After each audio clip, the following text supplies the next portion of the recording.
Hello family, welcome to our channel और आप सुन रहे हैं अग्नि प्रतिज्ञा एपिसोड 52। तो चलिए चलते हैं कहानी की ओर। अब तक आपने सुना कि कुछ गिरने की आवाज से सबने पलटकर देखा और अग्नि हैरान रह गया। अब आगे। प्रतिज्ञा बेहोश हो गई थी। उसके बेहोश होते ही सब हैरानी से प्रतिज्ञा को देखने लगे। अक्षत चिल्लाते हुए बोला, प्रतिज्ञा। अक्षत की आवाज सुनकर अग्नि अपने होश में आया और वो भी हैरानी से प्रतिज्ञा को देखने लगा। सच में प्रतिज्ञा नीचे जमीन पर बेहोश गिरी हुई थी। अग्नि एक पल के लिए घबरा गया प्रतिज्ञा को ऐसे बेहोश देखकर। बाकी सब भी घबरा गए थे, लेकिन रेखा जी के चेहरे पर गुस्सा था। उन्होंने कहा, यहाँ इतनी बड़ी बात हो गई है और ये लड़की बेहोश होने का नाटक कर रही है। दादी गुस्से में रेखा जी को देखकर कहती हैं, रेखा चुप हो जाओ, तुम्हें वक्त की नजाकत समझ नहीं आ रही है क्या? प्रतिज्ञा सच में बेहोश हो गई है, उसे नाटक करने की कोई जरूरत नहीं है। जाओ जाकर डॉक्टर को फोन करो। अक्षत और रोनित दोनों प्रतिज्ञा के पास आए। अग्नि अभी भी अपनी जगह पर हैरान नजरों से प्रतिज्ञा को देख रहा था। अक्षत चिल्लाते हुए अग्नि से बोला, अग्नि खड़े खड़े मुंह क्या देख रहे हो? जल्दी प्रतिज्ञा को उठाओ, उसे कमरे में ले जाना है। अग्नि अचानक से होश में आया और जल्दी से प्रतिज्ञा की तरफ बढ़ा। वो जल्दी से प्रतिज्ञा को अपनी गोद में उठाता है और उसे कमरे की तरफ ले जाने लगा। प्रतिज्ञा को ऐसा देखकर पीहू रोने लगी थी। वो जोर जोर से रोते हुए कहती है, मम्मा मम्मा आपको क्या हो गया मम्मा? दादी पीहू को संभालते हुए कहती हैं, बेटा आपकी मम्मा को कुछ भी नहीं हुआ है, उनकी बस तबीयत खराब हो गई है। आप परेशान मत हो, आपकी मम्मा बिल्कुल ठीक है। अग्नि प्रतिज्ञा को लेकर कमरे में गया और मोहन जी डॉक्टर को फोन करते हैं। थोड़ी देर बाद डॉक्टर सबरवाल मेंशन में आई, लेकिन जैसे ही डॉक्टर अंदर आई तो देखती है कि नौकर हॉल की सफाई कर रहे हैं, जहां पर अग्नि ने इतनी तबाही कर रखी थी। डॉक्टर पारुल झा सबरवाल फैमिली की फैमिली डॉक्टर हैं, इसलिए उन्हें इस घर के हर मेंबर के बारे में बहुत अच्छी तरह से जानकारी रहती है। सब लोग इस वक्त अग्नि के कमरे में मौजूद थे और सब बेड के आसपास खड़े थे। बस अग्नि ही था जो प्रतिज्ञा के पास बैठा हुआ था। वो प्रतिज्ञा के हाथों को मल रहा था और उसे होश में लाने की कोशिश कर रहा था। डॉक्टर पारुल के वहां आते ही अग्नि अपनी जगह से उठ जाता है और परेशान होते हुए डॉक्टर से कहता है, पारुल आंटी देखिए ना प्रतिज्ञा को क्या हो गया, ये अचानक से बेहोश हो गई। डॉक्टर पारुल प्रतिज्ञा के पास बैठती हैं और अपने बैग में से स्टेथोस्कोप को निकालकर चेक करने लगती हैं। कुछ देर प्रतिज्ञा को चेक करने के बाद वो सबको देखकर कहती हैं, आप लोग इतने इर्रिस्पॉन्सिबल कैसे हो सकते हो? प्रतिज्ञा की ऐसी हालत में आप लोग घर में इतना वायलेंस कैसे कर सकते हैं? क्या आपको पता नहीं ऐसा करने से आने वाले बच्चे पर कितना बुरा असर पड़ेगा? डॉक्टर पारुल की बात सुनकर सबके चेहरे का रंग उड़ गया था और सब हैरानी से एक दूसरे को देखने लगे थे। अग्नि को तो अपने कानों पर यकीन ही नहीं हो रहा था। डॉक्टर पारुल ने अभी अभी जो कहा वो उस पर यकीन नहीं कर पा रहा था। उसके हाथ कांपने लगे थे और वो लड़खड़ा गया था। हैरानी तो वैसे सबको हुई थी, लेकिन दादी को इस समय होश से काम लेना था, इसलिए उन्होंने डॉक्टर पारुल को देखते हुए कहा, पारुल क्या बोल रही हो? ठीक से बताओ बेटा, हमें कुछ समझ नहीं आ रहा है, तुम किस बारे में बात कर रही हो? पारुल हैरानी से दादी को देखते हुए कहती हैं, क्या मतलब दादी, आपको पता नहीं है? प्रतिज्ञा को तो पता होगा ना कि वो प्रेग्नेंट है, और जहां तक मैं चेक कर पा रही हूँ शायद वो 1 मंथ प्रेग्नेंट है। डॉक्टर की बात सुनकर सबके चेहरे का रंग उड़ गया था। 1 महीने पहले ही तो वो हादसा हुआ था जिसने अग्नि और प्रतिज्ञा दोनों की जिंदगी को बदल कर रख दिया था। डॉक्टर पारुल मुस्कुराते हुए अपने स्टेथोस्कोप को वापस बैग में रखते हुए कहती हैं, क्या बात है वीना जी, मिठाई नहीं खिलाएंगी? वो उन्हें पहले महीने में ही खुशखबरी दे दी है। वीना जी तो खुद भी गहरे सदमे में थी। वो डॉक्टर पारुल की बात सुनकर जल्दी से खुद को संभालते हुए बोली, हाँ हाँ क्यों नहीं खिलाऊंगी, जरूर खिलाऊंगी। वो बस अचानक से ये पता चला ना तो हम सब रिएक्ट नहीं कर पा रहे हैं। डॉक्टर पारुल मुस्कुराते हुए अपने बैग से एक प्रिस्क्रिप्शन पेपर निकालती हैं और उसमें कुछ दवाइयाँ और टेस्ट लिखते हुए कहती हैं, कोई बात नहीं, अक्सर ऐसा ही होता है। अचानक से प्रेगनेंसी का पता चलने पर लोग रिएक्ट ही नहीं कर पाते हैं। मैं कुछ ज़रूरी दवाइयाँ और टेस्ट लिख देती हूँ, या आप जितनी जल्दी करवा लेंगे उतना ही अच्छा होगा। डॉक्टर पारुल उस पेपर को अग्नि की तरफ बढ़ाती हैं, लेकिन अग्नि अभी भी अपनी जगह पर फ्रीज हुआ खड़ा था और उसे कैसा रिएक्ट करना चाहिए वह अभी भी नहीं समझ पा रहा था। लेकिन अक्षत ने अग्नि को संभालते हुए जल्दी से अपने हाथ बढ़ाया और उस पेपर को लेते हुए कहता है, जी डॉक्टर, हम जल्दी प्रतिज्ञा के सारे टेस्ट करवा लेंगे और मैं ये मेडिसिन मंगवा लेता हूँ। रोनित डॉक्टर पारुल को छोड़ने के लिए चला जाता है। बाकी सारा परिवार अभी भी अग्नि के कमरे में ही मौजूद था। सब लोग या तो एक दूसरे की शक्ल देख रहे थे या फिर प्रतिज्ञा को देख रहे थे। रेखा जी गुस्से में दादी को तरफ देखते हुए कहती हैं, देखा, कर दिया ना इस लड़की ने कांड। आप ही हैं माँ जो इस लड़की को सर पर चढ़ाकर बैठी हैं, वरना इस लड़की के लक्षण तो मुझे पहले दिन से ही सही नहीं लगते हैं। क्या करके बैठ गई है? सब लोग हैरानी से रेखा जी की तरफ देखने लगे। दादी कहती हैं, रेखा, बोलना क्या चाहती हो, साफ साफ बताओ।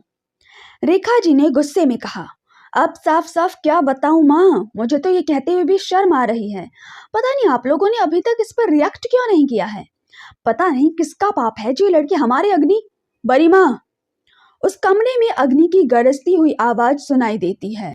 रेखा जी डरकर अग्नि को देखने लगती है, जो अपनी लाल घूरती हुई निगाहों से रेखा जी को देख रहा था। सब लोग अग्नि को देख रहे थे, जिसका चेहरा गुस्से से भरा हुआ था। अग्नि गुस्से में रेखा जी के पास आता है तो रेखा जी एकदम से डर जाती हैं। अग्नि ने कभी भी उनसे इस तरीके से बात नहीं की थी, लेकिन आज उसके गुस्से वाली आवाज सुनकर रेखा जी घबरा गई थी।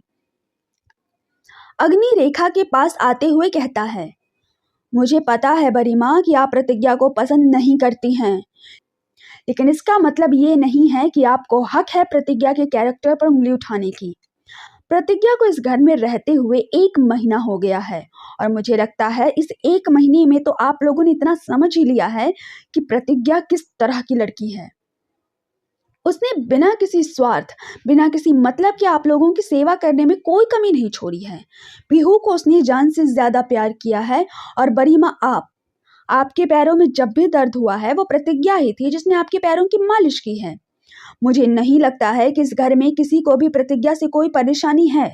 हाँ, आप लोग प्रतिज्ञा को पसंद नहीं करते हैं, लेकिन वो अपनी तरफ से पूरी कोशिश कर रही है आप लोगों की जिंदगी में अपनी जगह बनाने की। अग्नि, तुम गलत समझ रहे हो, मेरा कहने का वो मतलब नहीं था, लेकिन तुम खुद इस बात को समझने की कोशिश करो ना। प्रतिज्ञा को हम सब जानते ही कितना है। तुम एक दिन अचानक से उससे शादी करके ले आती हो और फिर हम सबको उससे एक्सेप्ट करना पड़ता है पर इन सबके बीच में हम ये तो नहीं कि प्रतिज्ञा एक ऐसी जगह से आई है जहाँ पर जिंदगी जीना कितनी मुश्किल है। प्रतिज्ञा तो वहां पर अकेली रही है, ऐसे अचानक में उसका प्रेग्नेंट हो जाना पता नहीं किसका बच्चा है। मेरा बच्चा है वो बड़ी माँ, अग्नि एकदम से गरजते हुए कहता है। अक्षत जल्दी से आगे आता है और अग्नि को संभालता है। रेखा जी भी घबरा जाती हैं और अग्नि को देखने लगती हैं, लेकिन अग्नि ने गुस्से में रेखा जी को देखकर कहा, बड़ी माँ, मैं आपकी बहुत इज्जत करता हूँ, इसलिए आपसे शब्दों में बात कर रहा हूँ, वरना जो शब्द आपने अभी अभी कहे हैं ना, उसके लिए मैं क्या कर जाता ये मैं भी नहीं जानता हूँ। और यहाँ पर जिसको भी गलतफहमी है प्रतिज्ञा की प्रेगनेंसी से, तो मैं उसकी गलतफहमी अभी दूर कर देता हूँ। प्रतिज्ञा के पेट में पल रहा बच्चा मेरा है। मैं प्रतिज्ञा को जानता हूँ, वो अपनी जान दे देगी लेकिन कभी कोई गलत काम नहीं करेगी। उसके साथ जब गलत हुआ था तो वो मैंने किया था और मैंने उस चीज की जिम्मेदारी भी उठाई है। दादी अपनी छड़ी के सहारे अग्नि के पास आती है और कहती हैं, अग्नि, तुम्हें इस बात पर यकीन है? अगर कोई यह बात कहता तो शायद अग्नि को इतना धक्का नहीं लगता जितना धक्का उसे दादी की बात सुनकर लगा था। अग्नि को लगा नहीं था कि दादी उस पर शक करेगी। अग्नि हैरानी से दादी को देखते हुए कहता है, दादी, आप ऐसा कह रही हैं? सच में आपको शक है?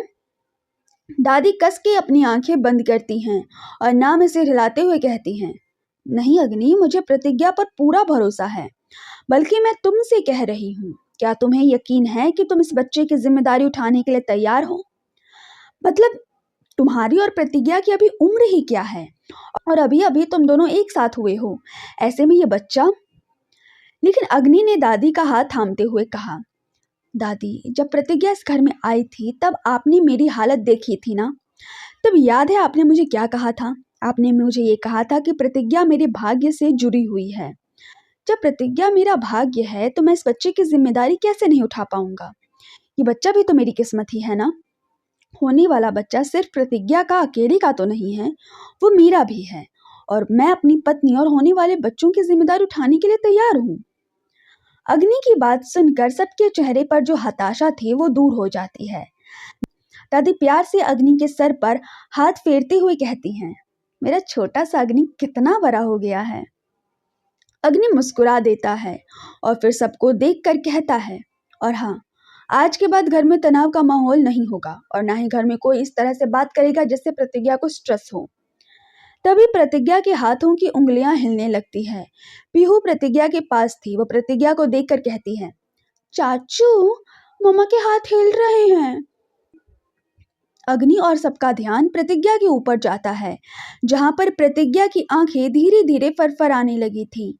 अक्षत अग्नि से कहता है, लगता है प्रतिज्ञा को होश आ रहा है। हम सब चलते हैं, तुम प्रतिज्ञा का ध्यान रखो, इस वक्त उसे तुम्हारी जरूरत है। अग्नि हाँ में सिर हिलाता है और बाकी सब एक एक करके कमरे से बाहर चले जाते हैं। प्रतिज्ञा के साथ जो कुछ भी हुआ था उसे देखने के बाद अग्नि निशा के साथ अपने स्कैंडल को पूरी तरह से भूल गया था। उसे याद भी नहीं था कि निशा के साथ उसका कोई स्कैंडल इस समय सोशल मीडिया पर और पूरे न्यूज चैनल पर वायरल हो रहा है। उसे इस वक्त प्रतिज्ञा की फिक्र थी। प्रतिज्ञा को धीरे धीरे होश आने लगता है और वो अपनी आंखें खोलकर देखती है। वो इस वक्त अपने कमरे में थी, लेकिन वो अग्नि के बेड पर थी। प्रतिज्ञा सबसे पहले पीहू को देखती है और उठकर बैठ जाती है। उसके उठते ही पीहू के चेहरे पर चमक आ जाती है। प्रतिज्ञा हैरानी से पीहू और अग्नि को देख रही थी। अग्नि प्रतिज्ञा के सामने बैठता है। उसके चेहरे पर एक मुस्कान थी और वह प्रतिज्ञा को देखते हुए कहता है, अब कैसा महसूस हो रहा है? प्रतिज्ञा अपने सर को दबाते हुए कहती है, हाँ, अब ठीक लग रहा है। लेकिन मैं कमरे में कब आई? मुझे क्या हो गया था? और मैं इस वक्त आपके बेड पर क्या कर रही हूँ? ये सोचते हुए प्रतिज्ञा अपना सर दबाने लगती है। अग्नि प्रतिज्ञा को देखकर कहता है, इतना क्यों सोच रही हो? सब ठीक है, तुम ठीक हो, कुछ भी नहीं हुआ है। बस थोड़ा सा चक्कर आ गया था जिसकी वजह से तुम बेहोश हो गई थी। पर अब तुम बिल्कुल ठीक हो। तुम्हें कमरे में मैं लेकर आया हूँ और आज के बाद तुम बेड पर ही सोओगी। खबरदार जो सोफे पर जाने की कोशिश की तो।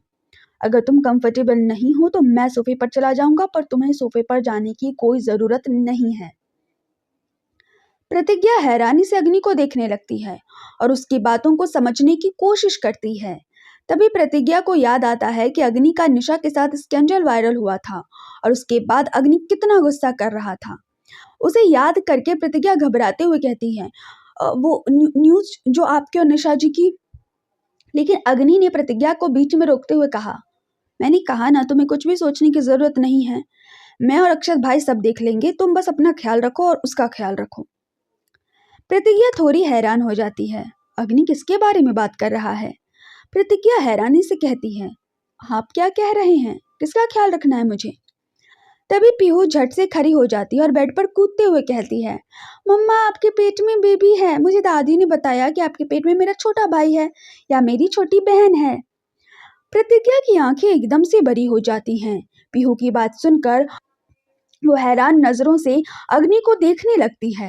तो अग्नि अपनी पलकें झुकाता है और हाँ में सिर हिलाते हुए प्रतिज्ञा को जवाब देता है। प्रतिज्ञा हैरान नजरों से अग्नि को देख रही थी, तो अग्नि हाँ में सिर हिलाते हुए प्रतिज्ञा को देखकर कहा, हाँ प्रतिज्ञा, तुम प्रेग्नेंट हो।